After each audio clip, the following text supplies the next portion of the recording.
Yes. গৈছো নেকি live? Yes. নকোৱা কেলে? নমস্কাৰ, আকৌ এটা লাইভ আহিলো। কথাটো হ'ল আজি যিটো ৰেলী দেখা পাইছো, একচুৱেলি ৰেলী বুলি ক'লে ভুল হ'ব, কাৰণ এইটো কোনো প্লেনিং কৰি পেলাই মানুহবিলাক অহা নাছিলে। মানুহবিলাকে স্বতঃস্ফূৰ্তভাৱে ওলাই আহিছে। এটাই কাৰণ, জুবিন দাক ভাল পায়, জুবিন দাৰ কাৰণে মৰি যাব। গোটেই মানুহবিলাকে গধূলিৰ পৰা পোহৰ কৰিছে এতিয়ালৈ, আৰু ব্ৰহ্মপুত্ৰ যিমান দীঘল হেন দীঘল মানে গাড়ীৰ লাইন, ইমান ডাঙৰ ৰেলী। মই আপোনালোকক ক'লো, আমিও আছো, আমিও মাজে মাজে গৈ আছো, কিন্তু আমি নাজানো যে আমাৰ পিছত কিমান হাজাৰ হাজাৰ গাড়ী আছে আৰু আগত কিমান হাজাৰ হাজাৰ গাড়ী আছে, কোনেও নাজানে। মানে এনেকুৱা ধৰণৰ এটা পৰিৱেশ প্ৰথম দেখা পাইছো।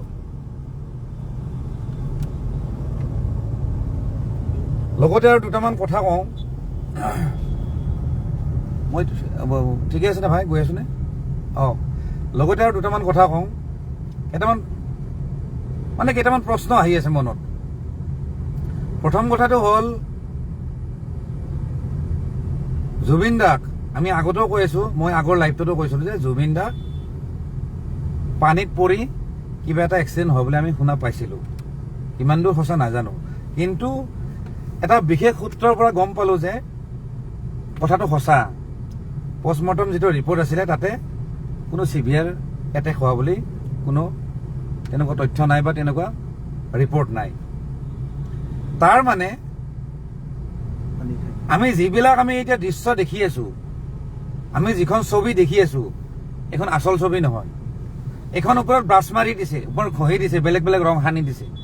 আমি এখন বেলেগ ছবি দেখা পাই আছো, যিখন ছবি বহুত ডাঙৰ ডাঙৰ মানুহবিলাকে সজাই পৰাই মেনিপুলেট কৰি আমাক দেখাই আছে। আমি কিন্তু সেইখন ছবি কিন্তু গ্ৰহণ নকৰো, আৰু অসমীয়াই গ্ৰহণ নকৰে। চাওক, মই এটা কথা কওঁ, মই আগতেও কৈছো, গম পাওঁ, কিন্তু সংবাদ মাধ্যমবিলাকত 2 ঘণ্টা 3 ঘণ্টা পিছত বুজিছে। ঠিক আছে যে তাতে নৰ্থ ইষ্ট ফেষ্টিভেল হৈ আছে, কিন্তু সংবাদ মাধ্যমৰ এজন ব্যক্তি আছিলে, তেখেত হ'ল প্ৰণয় বৰদলৈ। আমাৰ ৰাইট, তেখেত হ'ল প্ৰণয় বৰদলৈ, প্ৰথম খবৰ চেনেলৰ। তাত যিহেতু ইমান এজন ডাঙৰ ৰিপৰ্টাৰ আছিল, লগতে তাত ইণ্টাৰনেটো চলি আছে, অসমতো ইণ্টাৰনেট চলি আছে। সমস্যাটো ক'ত, যে খবৰটো নাহিল যে সময়ত। সেইকাৰণে কৈ আছো, ডাল মে কুছ কালা হে। কৰবাত নহয় কৰবাত যিখন অৰ্গানাইজিং যিখন কমিটি আছিলে, আৰু লগতে যিখিনি মেনেজমেণ্টৰ মানুহ আছিলে, আৰু লগতে দাদাৰ লগত যোৱা যিখিনি কোম্পানী আছিলে, তেওঁলোকে যিখিনি সংগী আছিলে, তেওঁলোকে কৰবাত নহয় কৰবাত গাফিলতি কৰিছে। আৰু সেই বস্তুখিনি লুকুৱাৰ কাৰণে আমি বেলেগ বেলেগ কথা সময়ে সময়ে শুনা পাই আহি আছো। মই কথাখিনি হয়তো ক'ব জানিব পৰা নাই মই সজাই পৰাই, কিন্তু আপোনালোকে গম পাইছে মই কি ক'ব ওলাইছো। কৰবাত নহয় কৰবাত কিবা এটা খেলি মেলি আছে, নহলে ইমান কথাবিলাক খেলি মেলি নাথাকে। আজি চাওক, বহুতবিলাক বাইট পাইছো হেৰিৰ, এই শ্যামকানু মহন্তৰ, লগতে শেখৰজ্যোতি গোস্বামী। বাইটবিলাক চালে আপোনালোকে চাব, কোনোবাটো বাইটত হাঁহিছে। ছচিয়েল মিডিয়াত চালে আপোনালোকে গম পাব, এটা বাইট দি থাকোঁতে হাঁহিছে। আজি গোটেই অসমীয়াই কান্দিছে, গোটেই অসমখনে কান্দিছে, কিন্তু তাহাঁতৰ হাঁহি উঠিছে। আৰু বাইটবিলাক চালে গম পাব যেন তেওঁলোকে যেন কিবা এটা যেন লুকাব বিচাৰিছে, যেন আমাৰ আই ৱাছ কৰিব খুজিছে। আপোনালোকে বাইটবিলাক যদি ভালদৰে ষ্টাডি কৰে গম পাব। সেইকাৰণে একচুৱেলি বেয়া লাগি আছে। একো নাই, যি হৈছে হৈছে, চবেই একচেপ্ট কৰিছে যে জুবিন দা নাই। মানুহ 2-3 দিন ধৰি যেতিয়াৰ পৰা খবৰ পাইছে মানুহ ভাত খোৱা নাই, মানুহে একচেপ্ট কৰি লৈছে। কিন্তু কথাটো হ'ল, সঁচা যদি ইনফৰমেশ্যনখিনি যদি মানুহে পায় নহয়, তেতিয়াহ'লে মানুহে ভাল পাব। এটা মিছা ইনফৰমেশ্যন দি গোটেই অসমীয়াখিনিক ঠগোৱাৰ নিচিনা হৈ আছে। মোৰ অনুভৱ হৈছে, এইটো মোৰ পাৰ্চনেল অনুভৱ দেই। এটা কথা কওঁ, কিছুমানে কৈছে যে পানীত তেওঁ নামি গৈছে, লাইফ জেকেট নাছিলে। ঠিক আছে, লাইফ জেকেট নোহোৱাকৈ তেওঁ যদি নামি গৈছে, তাৰ ফুটেজ ক'ত?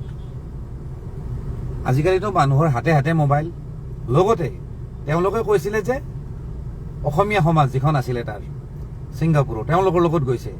এটা কথা মই ক'লো, পৃথিৱীৰ য'ৰে কি মানুহ নহওক, বিদেশত য'তে কি নাথাকক, জুবিন গাৰ্গ বুলি চব মানুহ পাগল। সেইবিলাক মানুহ বিশেষকে তাতে গান শুনি শুনি পাগলা হৈ যায়। আমিতো মাজে মাজে দেখা পাওঁ, কেতিয়াবা ৰাজগড়ত দেখা পাওঁ, কেতিয়াবা খাৰঘুলিত দেখা পাওঁ, কেতিয়াবা কাহিলীপাৰাত দেখা পাওঁ। সেইবিলাক মানুহ দেখা নাপায়, গান শুনি থাকে, পাগলা হৈ যায়। তাতে জুবিন গাৰ্গে যি কি কাম নকৰক, সিহঁতে মুভমেণ্টবিলাক সিহঁতে কেপচাৰ কৰিবই, ৰেকৰ্ড কৰিবই। আৰু এনেও বাহিৰৰ মানুহবিলাকৰ, ফৰেইন কাণ্ট্ৰিৰ মানুহবিলাকৰ কেমেৰাৰ চখ বেছি। সিহঁতে প্ৰতিটো মুহূৰ্তই সিহঁতে কেপচাৰ কৰে, সিহঁতৰ জীৱনৰো। তাতে আৰু জুবিন দাক পাইছে মানে সিহঁতে প্ৰতিটো বস্তু, প্ৰতিটো সময় সিহঁতে কেপচাৰ কৰিবই। কিন্তু সেই ফুটেজবিলাক কিয় নাই? সেইটোৱে কথা। সেইবিলাকো দেখাওক। আৰু লগতে হস্পিটেলত কিমান টাইমত গৈছে, এডমিট হৈছে, আৰু কিমান টাইমত ডিচাৰ্জ দিছে, তাৰে ভিডিঅ' ফুটেজ বিচাৰিব লাগে। এতিয়া আমি কথাখিনি আপিল কৰিছোঁ, কাৰণ কিয়? যিহেতু এখন বেলেগ দেশ, আমি যাব নোৱাৰোঁ। কিন্তু যদি ইণ্ডিয়া যদি হ'ল হয় নহয়, ভাৰতৰ ভিতৰতে যদি হ'ল হয় নহয়, আমি কিন্তু গণ্ডগোল কৰিব গ'লো হয়। কিন্তু বেলেগ দেশৰ যিটো কথা, আমি এইবিলাক আমি গম নাপাম। কিন্তু হাই অথৰিটিয়ে এই বস্তুটোৰ ওপৰত এটা তদন্ত কৰিব লাগে। আৰু পষ্টমৰ্টম ৰিপৰ্টত যিহেতু ওলাইছে যে তেখেতে পানী খাইছে, পানীত ডুবিছে, বহুত পানী খোৱাৰ কাৰণে তেওঁ হেৰি হৈছে। আৰু সেই বস্তুটো কিন্তু আগতে আমি অনুমান কৰিছিলোঁ, আমি বেলেগ বেলেগ ফালেদি আমি কিন্তু খবৰবিলাক পাইছিলোঁ। কিন্তু গতিকে এই বিষয়টোৰ ওপৰত কিন্তু তদন্ত হ'ব লাগে। একো নাই, যোনে যি আছে, কোনোবাই ভুল কৰিছে যদিও স্বীকাৰ কৰক, কিন্তু আমাৰ মানুহখিনি সঁচা কথাটো কওক।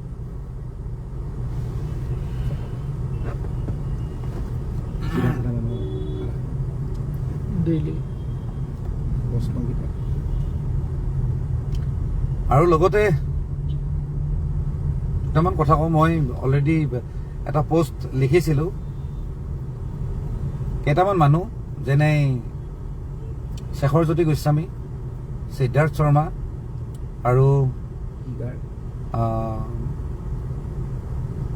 আৰু শ্যামকানু মহন্ত, তেওঁলোককতো এতিয়ালৈকে এৰেষ্ট কৰা নাই, বা তেনেকুৱা ক'ব গ'লে ক্ৰাইম কৰা নাই বুলি আমি ধৰি লৈছোঁ। আমি কৰা নাই। যদি তেওঁলোকে যদি তেনেকুৱা কোনো ক্ৰাইম কৰা নাই, তেওঁলোকে যদি সঁচাই যদি শুদ্ধ হৈ আছে নহয়, তেতিয়াহ'লে তেওঁলোকে সমাধি ক্ষেত্ৰত উপস্থিত হ'ব লাগিব। আৰু যদি তেওঁলোকে যদি সুবিধা পায়, ৰাইজে যদি প্ৰশ্ন কৰে, তেওঁলোকে উত্তৰ দিব লাগিব। আৰু যদি নিদিয়ে বা তাত যদি উপস্থিত নহয়, তেতিয়াহ'লে এটা কথা মানি ল'ম যে তেওঁলোকে ক'ৰবাত নহয় ক'ৰবাত ভুল কৰিছে, আৰু সেই ভুল লুকুৱাৰ কাৰণে বা ভয়ত তেওঁলোকে উপস্থিত নহয়। সেইটো কথা কিন্তু একদম চিয়'ৰ। আৰু যদি তেওঁলোকে উপস্থিত হ'ব পাৰে সৎ সাহসৰে, তেতিয়াহ'লে আমি বুজিম ন ঠিকেই আছে, তেওঁলোকে ভুল কৰা নাই। কিন্তু উপস্থিত যদি নহয় না, এতিয়া কিন্তু চবে কিন্তু চিয়'ৰ হৈ যাব। কিন্তু চব মানুহে মানি ল'ব, সিহঁতে কিবা এটা খেলি মেলি কৰিছে।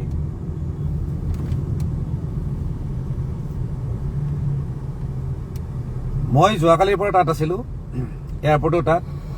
আমি এনেকুৱা মানুহ দেখা পাইছোঁ, ৰাস্তাত কান্দি আছে, কোনোবাই মূৰ চুৰ খুৰাই দিছে। মানে মাক বাপেক ঢুকালে যেনেকুৱা ড্ৰেছ পিন্ধে, চুলি তুলি খুৰাই, তেনেকুৱাকে আমি মানুহ পাইছোঁ। পাগলা হৈ গৈছোঁ তাৰমানে।